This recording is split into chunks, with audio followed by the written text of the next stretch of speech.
Pride and Prejudice, by Jane Austen. Chapter 7.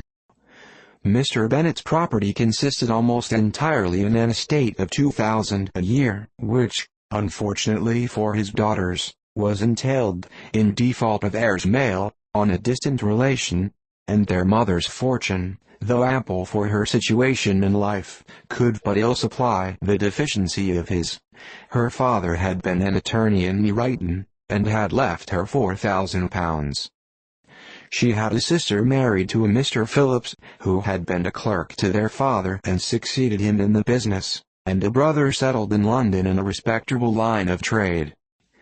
The village of Longbourn was only 1 mile from Meryton, a most convenient distance for the young ladies, who were usually tempted thither 3 or 4 times a week, to pay their duty to their aunt and to a milliner's shop just over the way.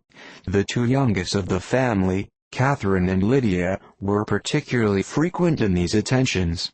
Their minds were more vacant than their sisters', and when nothing better offered, a walk to Meryton was necessary to amuse their morning hours and furnish conversation for the evening, and however bad news the country in general might be, they always contrived to learn some from their aunt. At present, indeed, they were well supplied both with news and happiness by the recent arrival of a militia regiment in the neighborhood. It was to remain the whole winter, and Meryton was the headquarters. Their visits to Mrs. Phillips were now productive of the most interesting intelligence. Every day added something to their knowledge of the officers' names and connections. Their lodgings were not long a secret, and at length they began to know the officers themselves. Mr. Phillips visited them all, and this opened to his nieces a store of felicity unknown before. They could talk of nothing but officers, and Mr. Bingley's large fortune, the mention of which gave animation to their mother, was worthless in their eyes when opposed to the regimentals of an ensign. After listening one morning to their effusions on this subject, Mr. Bennet coolly observed, "From all that I can collect by your manner of talking, you must be 2 of the silliest girls in the country.